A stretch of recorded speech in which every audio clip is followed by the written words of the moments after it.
Bonjour et bienvenue à tous. Aujourd'hui, nous allons vous raconter l'histoire des abominables frères Jourdain, une affaire criminelle française qui a épouvanté la France entière en 1997 à la suite de la disparition de 4 jeunes filles de 16 à 20 ans dans le petit village Le Portel, dans le Pas-de-Calais.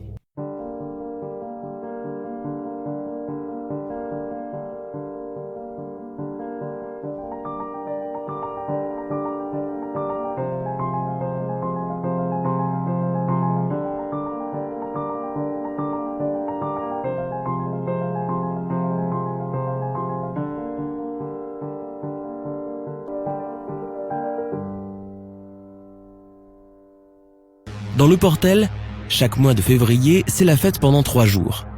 Le carnaval est le gage qui perpétue l'authenticité et les traditions de la région.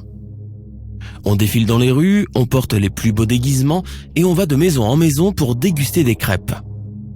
Malheureusement, c'est dans le décor de cette belle fête que cette terrible affaire survient.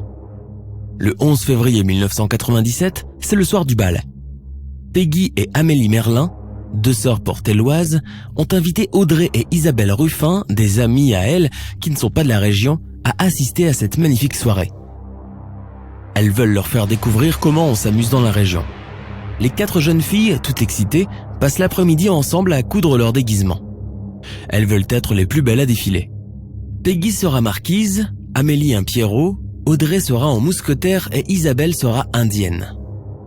Elles sont toutes contentes de passer la nuit dehors au milieu de la foule. En effet, ce soir-là, les 4 jeunes filles âgées de 16 à 20 ans ne pensent qu'à faire la fête en participant au carnaval de Le Portel. C'est le dernier jour, alors elles profitent à fond de l'ambiance festive au milieu des convives et des carnavaleux. Elles s'amusent, dansent et chantent à tue-tête.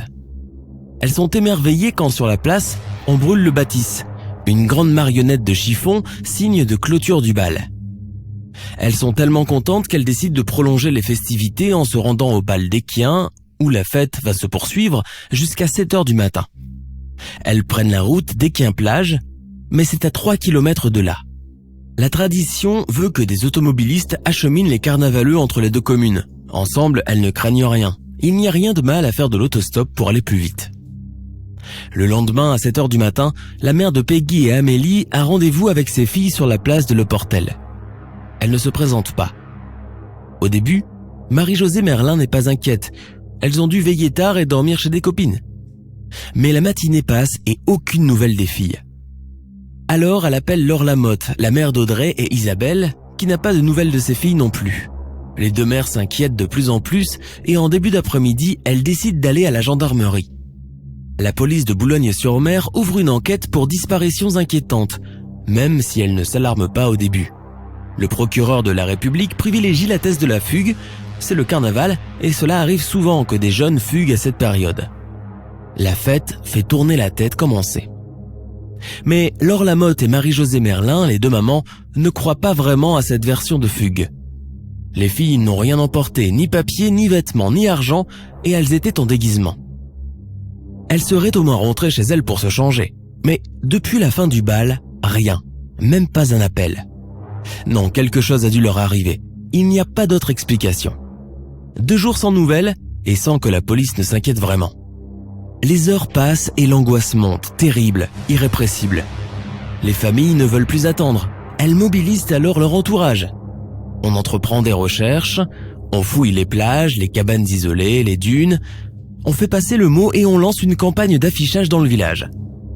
3 jours après la disparition des 4 jeunes filles, un premier rebondissement se produit. Un coup de fil anonyme raconte à l'une des mères des filles la présence de 2 types louches le soir du carnaval dans une camionnette, une Peugeot J5 blanche à rayures vertes. Paniquées, Laure Lamotte et Marie-Josée Merlin préviennent la police et aussi un journaliste local. Un papier sur la disparition paraît le lendemain dans le journal du village. L'information fait l'effet d'un feu de poudre dans toute la France. Tous les médias nationaux s'intéressent désormais à la disparition des 4 filles du Pas-de-Calais. On cherche les filles partout et on les voit aussi partout. 6 jours après la disparition, les multiples témoignages affluent. C'est sûr, on a vu les 4 filles à Fréjus, à Outreau ou même à Paris. La police cherche le propriétaire de la camionnette, mais sans grande conviction, car elle privilégie de plus en plus l'hypothèse de la fugue. Les mamans reçoivent un autre coup de fil anonyme, une femme cette fois-ci. Elle annonce que la camionnette recherchée depuis plusieurs semaines appartient à 2 frères, les Jourdain.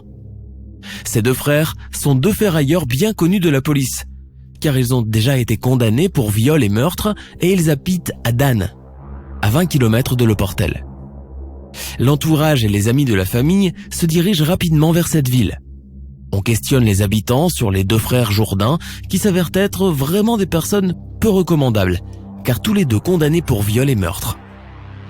Les gendarmes à leur tour appellent la police à Dan pour leur donner les indications relatives à la camionnette recherchée. Le dernier propriétaire leur annonce avoir vendu le véhicule quelques jours auparavant à un certain Jean-Michel Jourdain. Ça y est, il ne fait plus aucun doute, la police court arrêter les 2 frères. Les 2 hommes, au physique de catcheurs et à la mine rustre, vivent dans une maison délabrée située dans la rue du Stade, au milieu de détritus, d'amoncellements crasseux de cuvettes dépolies, de machines à laver hors d'usage, de bidons crevés et de ferrailles mortes. Ce sont de vrais marginaux qui vivent en dehors de la société. La police scientifique dirigée par le commissaire Romuald Müller y découvre notamment la camionnette repeinte en bleu qui révèle la présence de 2 pièces à conviction. Des cheveux appartenant aux filles et une boucle d'oreille et son fermoir appartenant à Audrey Ruffin. En garde à vue, le 20 février 1997 devant les policiers, Jean-Michel et Jean-Louis Jourdain sont comme des murs. Le frère cadet Jean-Michel se maîtrise et ne lâche rien. Mais les enquêteurs essaient d'amadouer Jean-Louis, le frère aîné, Benet, en jouant sur la corde sensible, son amour pour sa sœur morte. Avant la fin de la garde à vue, on parvient à le faire craquer. Il finit par indiquer l'endroit où se trouvent les corps des filles, la plage de Sainte-Cécile, près du Touquet, à proximité d'une casemate allemande de la Seconde Guerre mondiale. Le 21 février 1997, les corps des jeunes filles mal rhabillées sont effectivement retrouvés superposés les uns contre les autres dans une fosse recouverte de sable à Sainte-Cécile. Les autopsies montrent des signes importants de violence sur Isabelle et de viol sur les 3 autres filles. Les 4 ont été étranglées, mais du sable retrouvé dans les poumons de Peggy montre qu'elle a été enterrée vivante. Un crime horrible et odieux. C'est l'effondrement général. Tandis que la presse relate les actes de barbarie que les 2 frères ont fait subir aux jeunes filles, l'opinion s'enflamme. La maison des frères Jourdain est brûlée. Le reste de la famille doit être mise sous protection judiciaire pour ne pas être lynchée en public. Dans le Pas-de-Calais, les gens manifestent et défilent silencieusement par centaines pour faire part de leur colère et montrer leur indignation. Ils en veulent aux autorités car les frères Jourdain sont récidivistes. Le président de la République de l'époque, Jacques Chirac, va même prendre la parole à la télévision pour faire part de son horreur et assurer que la justice sera faite dans une tentative d'apaiser les tensions. Cependant, l'exaspération des Portellois est d'une ampleur inégalée. Ils ne comprennent pas pourquoi l'on a fait sortir de prison ces meurtriers et ces violeurs, pourtant récidivistes. Jean-Louis Jourdain a été condamné pour viol en 1989 et a passé 7 ans en prison. Son frère Jean-Michel a été condamné en 1980 à 10 ans de prison pour attentat à la pudeur avec violence. En 1989, il est de nouveau condamné à 15 ans de réclusion criminelle pour le meurtre par strangulation de son ex-compagne. Si on ne les avait pas libérés, les filles seraient bien toujours vivantes. Le débat est national. Le procès des Jourdain a lieu devant la cour d'assises de Saint-Omer à la fin du mois d'octobre 2000. Vu l'horreur de leurs actes, les 2 frères meurtriers seront surnommés par l'avocat général Luc Frémiot les frères siamois de l'horreur et par les médias les monstres du Boulonnais. Le procès est fortement médiatisé et toute la France retient son souffle dans l'attente du verdict. Jean-Louis continue d'avouer les faits mais en modifiant sensiblement sa version initiale, tandis que son frère Jean-Michel nie toujours tout en bloc. Les 2 hommes se rejettent la faute. Jean-Michel explique n'avoir rien fait et s'être contenté de regarder la mer, tandis que son frère Jean-Louis l'accuse des viols et des meurtres. Ils parlent tous les 2 d'un blocos où les filles auraient été gardées avant d'être tuées. La reconstitution montrera que cette version ne tient absolument pas. Ce soir-là, les 4 jeunes filles sont montées sans se méfier dans la camionnette des frères Jourdain. Ces 2 prédateurs venaient d'acheter un véhicule qu'ils avaient bricolé de manière à ne plus pouvoir sortir une fois à l'intérieur. Tout porte à croire que les 4 jeunes filles ont été tuées dans la camionnette, les unes après les autres. On imagine le calvaire vécu, car elles ont assisté au meurtre et au viol de chacune d'entre elles, indique l'avocat général Luc Frémiot. En tentant d'expliquer la brutalité de ces crimes, les experts ont insisté sur le fait que les 2 frères étaient des consommateurs effrénés de pornographie violente. Les films et les magazines X constituaient même l'essentiel de la culture de la famille Jourdain. Les médecins légistes évoquent les violences sexuelles, les nombreuses ecchymoses retrouvées sur les corps des victimes et la brutalité inhumaine dont les 2 frères ont fait preuve. Un vrai massacre perpétré par 2 monstres inqualifiables. Le procès ne donnera pas plus de réponses.